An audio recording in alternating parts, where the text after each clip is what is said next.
Buenas noches. No veo casi nadie, pero quizás sea mejor.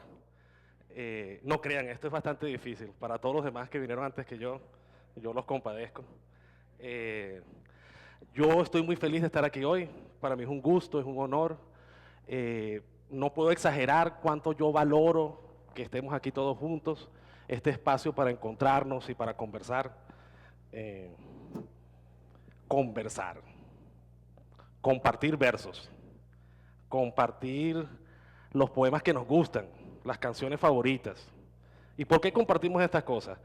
La verdad es para no cantar solos, la verdad es para poder cantar juntos con otras personas. La verdad es que lo hacemos es para que nos puedan hacer el coro. Mi intención en estos próximos minutos es conversar con ustedes sobre la confianza que se requiere para decidir a qué vas a dedicar tu vida. Dense cuenta que es una pregunta bastante difícil. Yo no sé si todos ustedes ya decidieron a qué van a dedicar sus vidas. Quizás es una pregunta eh, muy amplia. Quizás uno dedica solamente partes de su vida a ciertas cosas o momentos de tu vida. Yo espero darles algunas ideas que fundamentan las decisiones que yo he tomado y yo espero finalizar manifestando mi intención, la mía y de otros compañeros que están aquí presentes, de comprometernos a un activismo sostenido en el tiempo en nuestras comunidades, a colaborar a construir con nuestros conciudadanos en nuestra ciudad una visión compartida de nuestra ciudad. Esto es algo que nosotros sentimos que es importante, sentimos que es algo que es necesario hacerlo y nosotros hemos decidido asumir ese compromiso. Eh, yo hoy soy docente, soy maestro, soy profesor de ciencias y matemáticas. Soy profesor en el mismo colegio donde yo estudié hace 20 años. Y miren que ser profesor es algo complejo. De verdad explicárselo a personas que no han sido profesores antes es difícil. Sin importar el grado que tú enseñas o la materia que tú enseñas, todos los profesores tienen una misma labor, una labor compartida en todas las diferentes culturas y sociedades, una labor de traspasar los valores, las habilidades, las creencias acumuladas en el tiempo, en el pasado, hacia el futuro, pasarlo hacia una nueva generación. ¿Ustedes creen que yo quería ser profesor cuando yo estaba estudiando? La verdad es que no. La verdad es que, si les soy sincero, yo no puedo decir que es mi vocación. La verdad es que yo cuando estudiaba tenía grandes ambiciones para mí mismo. Mis planes, como de muchos de mis compañeros en aquella época de los 90, era irnos del país, hacer nuestra vida y conseguir nuestros éxitos en otras sociedades. Y de hecho, mi familia se dedicó a darme la educación y darme las oportunidades para que eso fuese posible. Mi familia, y yo lo agradezco y lo voy a agradecer toda mi vida, me dio a mí una educación de la más alta calidad posible. Y eso me permitió a mí tener opciones. Y con esas opciones yo tomé decisiones y yo decidí irme. Fue después con el tiempo que yo empecé a cuestionar las decisiones que había tomado. Cuestioné por las razones por qué tomo esas decisiones. Y dense en cuenta, yo como profesor, parte de mi trabajo es eso. Parte de mi trabajo es decirles a mis alumnos, darles indicios, indicaciones, señales de qué hacer con sus vidas, de cómo tomar esa decisión. Y no soy yo solamente, son sus familias, es el colegio, son las iglesias, es toda una sociedad trabajando en esto. Eh, Profesor, profesional, profesión, todas son palabras que tienen una misma raíz. Todas son palabras que vienen de la palabra profesar, profesarse, que es una palabra un poco que no se utiliza ya tanto, ¿verdad? Es una palabra quizás de otra época, cuando éramos más religiosos, cuando teníamos que decir públicamente nuestras creencias, teníamos que pararnos en público y prometer ante todos que nosotros nos íbamos a dedicar a algo.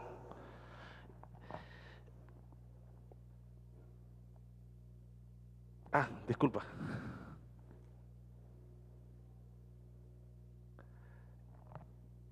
Yo como profesor de ciencias y matemáticas tengo un inmenso privilegio. Yo todos los años vuelvo a repasar el esfuerzo inmenso que hizo la humanidad para acumular ciertas verdades sobre el universo, ciertas verdades sobre la naturaleza, verdades de las cuales estamos muy seguros, de las cuales yo tengo inmensa confianza cuando les enseño a mis alumnos de lo cierto de esa verdad. La ley de gravedad, el teorema de Pitágoras, o sea, son todas cosas que cuando yo se las muestro a mis alumnos, yo no dudo en ningún momento de su verdad. Y eso es un privilegio que tengo como profesor de ciencias y matemáticas, porque el contenido que yo doy es un contenido que yo estoy seguro de su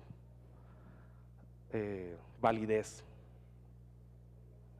Pero al mismo tiempo me doy cuenta que no es suficiente, porque ese es el mismo conocimiento que yo siempre tuve, que mis padres y mi familia se esforzó tanto en que yo tuviese, un conocimiento que es asombroso, y les digo que para mí son como joyas que vienen del pasado, talladas por generaciones de hombres, creando cosas perfectas y bellas que son mías y después yo las comparto y las paso hacia el futuro. Y para mí eso de verdad es un honor y es una de las muchas razones por qué para mí ser profesor es tan valioso. Yo les muestro a ellos, a mis alumnos, les muestro esta misma foto que les muestro a ustedes, que es una foto de nuestro mundo, de todo nuestro mundo. Toda la historia, todos los países, todas las culturas, todos los humanos que han existido en toda la historia del pasado, han vivido en ese planeta. Y esa es una foto de nuestro mundo tomado desde nuestra luna. Una foto que tomamos en 1968, antes de pisar la luna como tal, ¿no? Y yo les explico a mis alumnos el esfuerzo tan inmenso que tomó ser capaz de ir a la luna y tomar esa foto. O sea, cómo fueron siglos y diferentes sociedades y civilizaciones desarrollando ideas, cuestionando esas ideas, proponiendo nuevas ideas, hasta que eventualmente, en algún momento, a mediados del siglo XX, la humanidad entera fue capaz de hacer ese inmenso logro. Y yo les explico a mis alumnos que con la ciencia y con las matemáticas, yo les puedo explicar cómo se hizo eso. ¿Cómo? Pero no les puedo explicar por qué se hizo eso, ni para qué. ¿Por qué fuimos a la luna? ¿Y para qué fuimos a la luna? Ahora, no crean, a mí me parece asombroso saber cómo se logró eso. O sea, cómo un cohete llega hasta la luna, cómo hacemos que 3 hombres no logren caminar sobre la luna. Todas son cosas importantísimas. Pero en las clases de ciencias y matemáticas no voy a ser capaz de explicarles a ellos por qué lo hicimos, ni para qué lo hicimos. Y eso es un problema. Porque con la ciencia y las matemáticas vamos a poder lograr nuestros sueños. Y vamos a poder saber cómo lograrlos. Pero no vamos a saber por qué soñar esos sueños. Y para qué soñamos esos sueños. Yo aprovecho mis clases. Al darme cuenta de esta falla tan grande, yo aprovecho mis clases para mencionar otras ideas, otras que no son ideas tan válidas, que son cosas que son cuestionables, que no son tema para clases de ciencias y matemáticas. Son quizás conocimiento y verdades que conseguimos en otras tradiciones de las humanas acumuladas, como la mitología, la filosofía, la religión, el arte, la literatura, la historia, la política.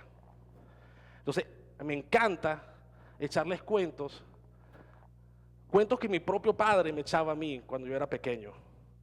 Cuentos de civilizaciones antiguas, de los antiguos griegos hace 2500 años, y de Sócrates y sus alumnos, la secuencia de grandes alumnos que él tuvo después, y Atenas, la ciudad donde ellos vivieron.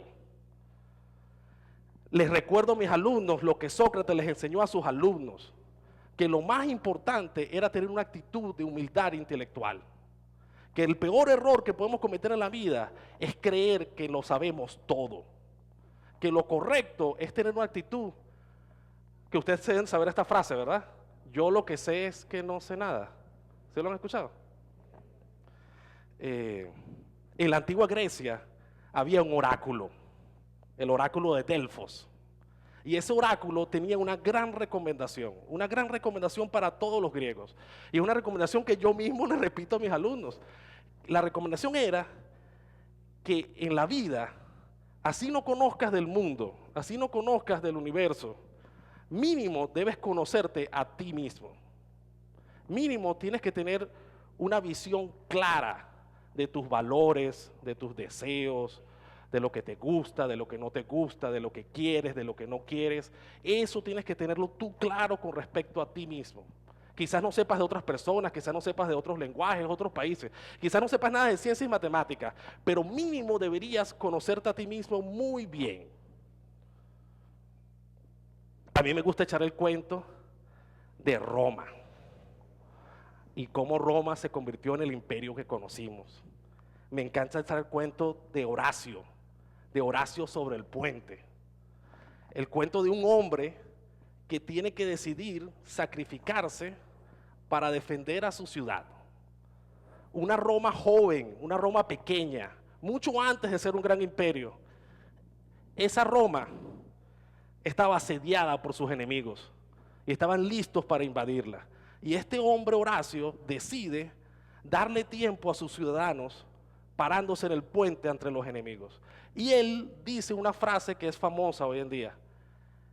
¿De qué mejor manera se puede morir un hombre que enfrentando grandes adversidades, defendiendo las cenizas de sus padres y los templos de sus dioses? Sí.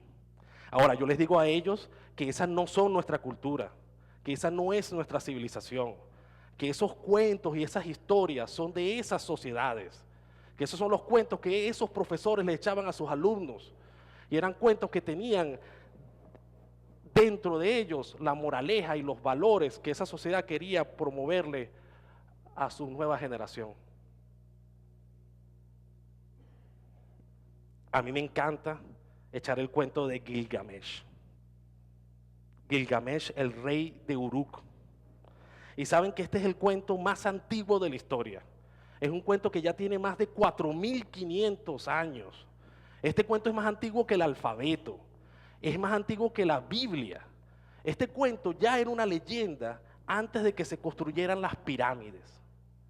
Este cuento, la leyenda de Gilgamesh, se relataba y se escribía en tabletas de barro en Mesopotamia, donde se fundaron las primeras ciudades en el mundo. Las primeras ciudades que existieron en el mundo se fundaron ahí. Y Uruk llegó a ser la más grande y gloriosa de esas ciudades. Y la leyenda de Gilgamesh se traspasó por miles de años hasta hoy en día. Y para mí es muy importante, tanto que en esta charla, que yo tengo que decir muchas otras cosas, voy a tomar mi tiempo para contarles esto. Pero no les puedo echar el cuento completo. Gilgamesh era un pésimo rey. Todos sus súbditos lo detestaban. A pesar de que él era joven y fuerte y bello y inteligente, porque era mitad Dios. Ustedes saben cómo es el cuento. Él como era mitad humano, también tenía las fallas de los humanos, pues, ¿no? Era ambicioso, era arrogante, era orgulloso, era terco, era vanidoso. Lo cierto es que esto era una combinación súper peligrosa, porque una cosa es tener poder y la otra cosa es tener poder y ser irresponsable con él. Con el tiempo Gilgamesh aprende y se hace un mejor rey y se dedica su vida a trabajar para hacer a Uruk una mejor ciudad. Construyen los muros de la ciudad, canalizan el río, irrigan los campos, la ciudad crece, construyen infraestructuras, casas nuevas, la ciudad crece más aún. Pero, bueno, todos están felices, todos están contentos, los súbditos están contentos con Gilgamesh, pero Gilgamesh no está feliz. Después de todo ese crecimiento, de todo ese esa conciencia que él obtuvo, él se dio cuenta de un problema que él tenía, de que él pronto, sin poder evitarlo, él se iba a morir, como todos los demás humanos. Y para él eso era un gran problema. ¿Y saben qué decide hacer Gilgamesh? Decide ir hasta donde los dioses a pedirles el secreto de la inmortalidad. Imagínense el orgullo que tiene este hombre, su confianza en sí mismo. Gilgamesh deja su familia, deja sus amigos, deja sus proyectos, deja su ciudad, se va, cruza los desiertos, cruza las montañas, y el camino es tan largo y el camino es tan difícil que aún él, que es el gran Gilgamesh, se debilita, se enferma, se enflaquece. Los obstáculos lo envejecen. Y ya cansado, enfermo y viejo y débil, Gilgamesh lo logra. Gilgamesh llega a la tierra de los dioses. Pero antes de llegar allá tiene que cruzar un río de los muertos y tiene que pedirle a un barquero que lo ayude, porque claro, como todo en la vida, nada se puede hacer solo, ¿no? Y el barquero accede a ayudarlo. Llegan a donde los dioses, Gilgamesh le pide por la inmortalidad, los dioses se la otorgan, Gilgamesh está todo feliz, Gilgamesh convence al barquero a que lo lleve de regreso a Uruk para ahorrarse el viaje de regreso. Lo cierto es que Gilgamesh está feliz, contento, va a regresar a su ciudad con toda la gloria, va a ser joven de nuevo, va a ser inmortal. Él le decide pedirle al barquero que se pare, porque él quiere bañarse, él quiere ponerse bonito, él quiere vestirse correctamente antes de regresar a su ciudad. Y él, mientras que está distraído preparándose para la bienvenida, llega una culebra. Y una culebra en silencio, sigilosamente, se roba el secreto de la inmortalidad. Y Gilgamesh, después de todo ese esfuerzo, se queda sin nada. Se queda sin nada. Y está derrotado. Y está cansado. Y está viejo. Y está débil.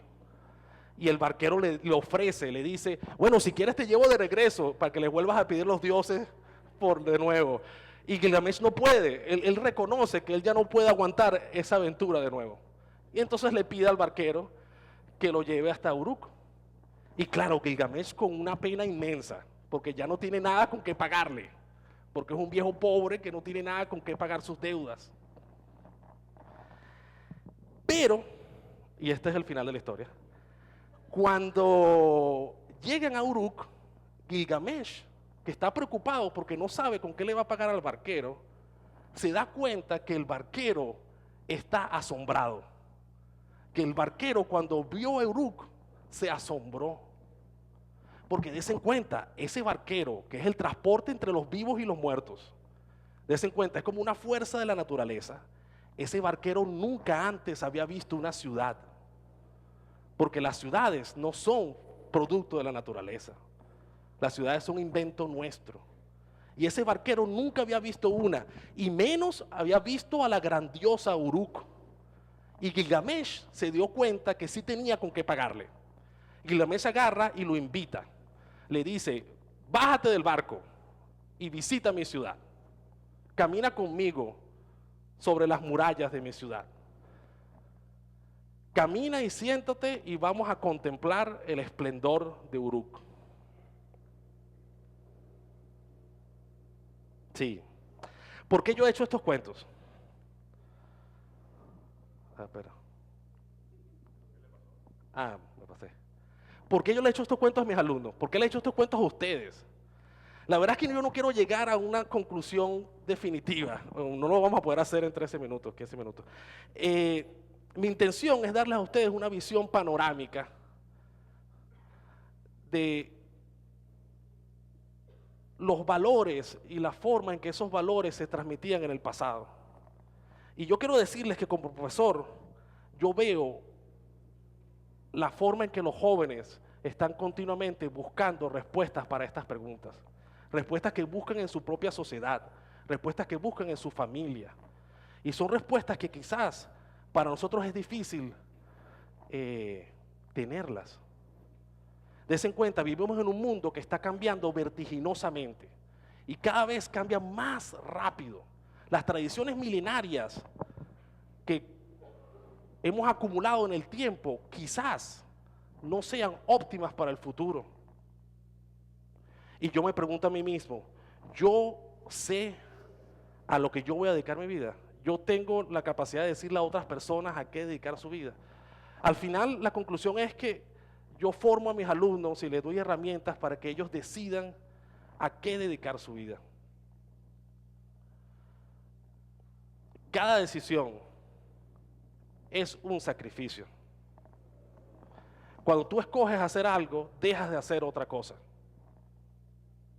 Cuando tú ves, conocerte a ti mismo requiere la confianza de poder verte en el espejo y verte tal como eres y no voltear la cara y no desear irte y ver otras cosas, sino poder quedarte y verte en el espejo, ver tu retrato y sentirlo, reconocerte a ti mismo y reconocer cómo eres.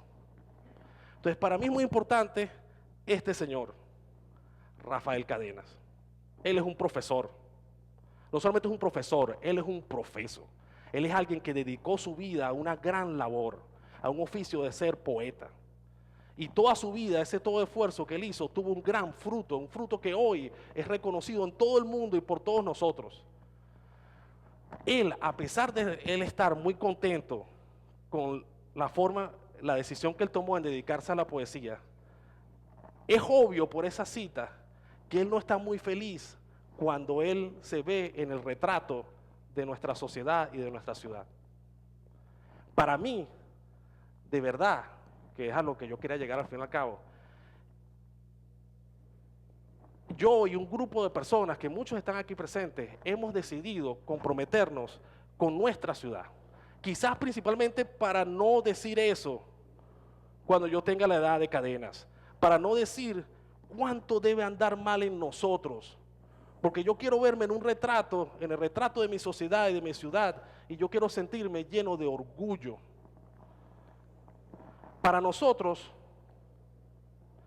este mundo grande y complejo, este mundo inmenso, lleno de 7.000 millones de personas, de diferentes culturas y valores y creencias, donde cada uno de esos seres humanos tiene que decidir a qué va a dedicar su vida.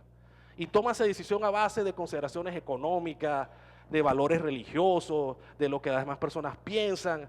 Y para mí es muy importante que todos reconozcamos que vivimos en un tiempo donde es muy difícil saber lo que debemos hacer. Vivimos en un tiempo donde la frase de Sócrates es más útil que nunca. Todos debemos reconocer que lo que sabemos es muy poco. Y tenemos que dedicar nuestro tiempo a pensar, a estudiar, a unirnos, a conversar y a pensar sobre los valores que queremos pasar a las nuevas generaciones. Ahora, para mí, en todo ese mundo, hay un pedacito de ese mundo que es mío, del cual yo soy responsable, que es la sociedad que a mí me generó, es donde mis padres se criaron y donde yo fui al colegio, donde yo aprendí a hablar. Esa región, esa ciudad, es mi ciudad, es nuestra ciudad. Y para nosotros hemos decidido empezar esta iniciativa que ya tiene varios años, pero cada vez se está haciendo cada vez más grande. Es un intento de formar un equipo de personas en la ciudad dedicadas al desarrollo de la misma, dedicadas a construir juntos una visión de ciudad para nosotros, una ciudad que nosotros nos pueda llenar de orgullo. Para nosotros en este momento, y ya voy a terminar, disculpen esto, para nosotros en este momento lo más importante, el proyecto fundamental, es el desarrollo, el reconocimiento del valor de los espacios, de los cerros y las filas de nuestra ciudad. Vean lo bello que son esas filas. Desen cuenta, mi intención es por lo menos estar en la situación de Gilgamesh. Que si cuando yo sea viejo y no tenga nada con qué pagarle al barquero, por lo menos pueda traerlo a mi ciudad para mostrarle lo que yo hice cuando aún era joven y fuerte. Muchas gracias. Bueno, wow.